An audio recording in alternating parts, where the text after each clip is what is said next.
Hi అండి, నేను మీ రాజీ. ఇంకా స్కూల్స్ రీఓపెన్ అయిపోయినాయి కదండి. వర్షం ప్రభావం తగ్గిపోయింది, తుఫాన్ ప్రభావం. సరే, ఇప్పుడు మనం లంచ్ బాక్స్లోకి వేడివేడిగా టేస్టీగా తక్కువ టైంలో ప్రిపేర్ చేసుకునే ఐటమ్ని ఈరోజు సెలెక్ట్ చేశానండి. పదండి కిచెన్లోకి. చూడండి, పెసరపప్పు రైసు. నేను ఇక్కడ బాస్మతి రైస్ తీసుకున్నానండి. మీరు నార్మల్ రైస్ కూడా తీసుకోవచ్చు. ఏ రైస్తో చేసినా ఇది టేస్ట్గానే ఉంటుందండి. ఇలా రైస్ని ముందు ఒక హాఫ్ అన్ అవర్ ముందు నానబెట్టుకుని ఉంచుకోవాలి. తర్వాత పెసరపప్పుని ఇలా వేయించుకోవాలన్నమాట. 3 గ్లాసుల రైస్కి మనం 1 గ్లాస్ పెసరపప్పు తీసుకుంటాం. ఇక్కడ క్వాంటిటీ అలా సరిపోతుందండి. ఈ రైస్ వలన యూజ్ ఏంటంటే మనకి పిల్లలకి చక్కగా ప్రోటీను, ఫైబర్ కూడా ఉంటుంది ఇందులో. చూడండి, వీటిని ఎలా మనం దోరగా వేయించాము. తర్వాత ఈ వేయించిన పెసరపప్పును కూడా మనం రైస్తో పాటుగా నానబెడతాం. పెసరపప్పుని మనం 2-3 గంటలు నానబెట్టాల్సిన అవసరం లేదండి. జస్ట్ మనం తాలింపు ప్రిపేర్ చేసుకున్న అంతసేపు నానితే చాలండి పెసరపప్పు. ఇలా మనం ఒక గిన్నె పెట్టేసి అందులో కొన్ని మసాలా దినుసులు అంటే ఏలకులు, చెక్క లవంగాలు, అలాగే మిరియాలు, ఇలా కొన్ని చిన్న చిన్న ఐటమ్స్ వేసుకోవచ్చు. అలాగే వెజిటబుల్స్ అండి. చూడండి, నేనైతే క్యారెట్, ఇంకా బంగాళదుంప, ఇంకా టమాటో, బీన్స్, ఇలా కొన్ని ఐటమ్స్ వేసాను. మీకు ఎన్ని వెజిటబుల్స్ నచ్చితే అన్ని వెజిటబుల్స్ని ఇందులో యూజ్ చేయొచ్చండి. ఇది వేయకూడదు, ఇది వేయాలి అనేది ఏమీ లేదు. అలాగే పుదీనా, కరివేపాకు, కొత్తిమీర, దీన్ని కూడా ఇందులో యాడ్ చేస్తున్నాను. చూడండి, చాలా తొందరగా ప్రిపేర్ చేయొచ్చండి లంచ్ బాక్స్లోకి ఈ ఫుడ్ని. మనం మొత్తం వేసిన తర్వాత ఒక 8 మినిట్స్ నుండి 10 మినిట్స్ లోపే ఇవన్నీ చక్కగా మగ్గిపోతాయండి.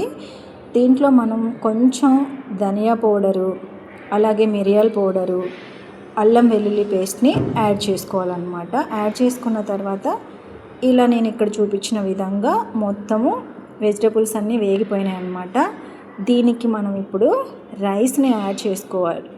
ఆల్రెడీ మనం నానబెట్టి ఉంచినటువంటి పెసరపప్పు బియ్యాన్ని ఇందులో యాడ్ చేస్తామన్నమాట. చూడండి, ఇలా వాటర్ అనేది రాకుండా చక్కగా యాడ్ చేసుకుని ఉంచుకోవాలన్నమాట. యాడ్ చేసిన వెంటనే దాన్ని కదపొద్దండి. ఒక 1 మినిట్ అలా ఉంచాలన్నమాట. 1 మినిట్ కంప్లీట్ అయిపోయిన తర్వాత ఇలా దాన్ని బాగా కదుపుకోవాలి.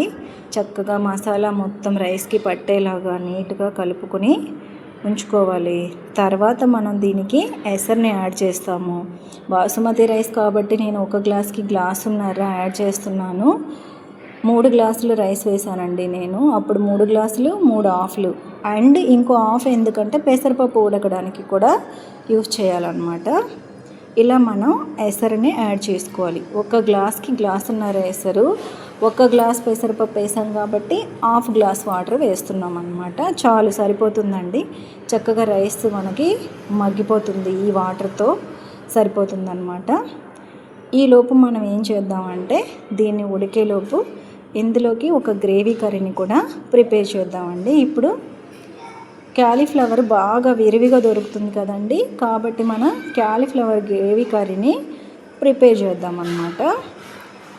ముందు మనం క్యాలీఫ్లవర్ని ఏం చేస్తామంటే వేడి నీళ్ళల్లో బాగా ముక్కలు కట్ చేసి వేసుకొని ఉప్పు, పసుపు ఇలాంటివి వేసుకొని వేడి నీళ్ళల్లో చక్కగా నీట్గా ఇలా కడిగి పెట్టుకుంటాం అన్నమాట.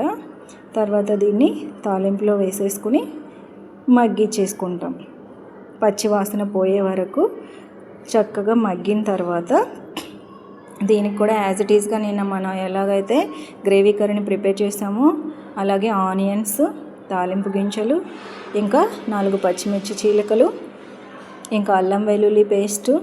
చూడండి, అన్నం ఉడుకుతుంది కదా, ఇది అయిపోతుందండి. ఈలోపు కర్రీని ప్రిపేర్ చేద్దాం. చక్కగా ఉడికిన తర్వాత కొంచెం నెయ్యిని యాడ్ చేసుకోవాలండి. ఇందులో పైన నెయ్యిని పెట్టేసి సిమ్లో మంట పెట్టేసి ఒక 2 మినిట్స్ అలా వదిలేసేయాలి మూత పెట్టేసి. ఇప్పుడు కర్రీ చూద్దామండి. చూడండి, ఇలాగ కట్ చేసి పెట్టుకున్నటువంటి ముక్కల్లో ఉప్పు,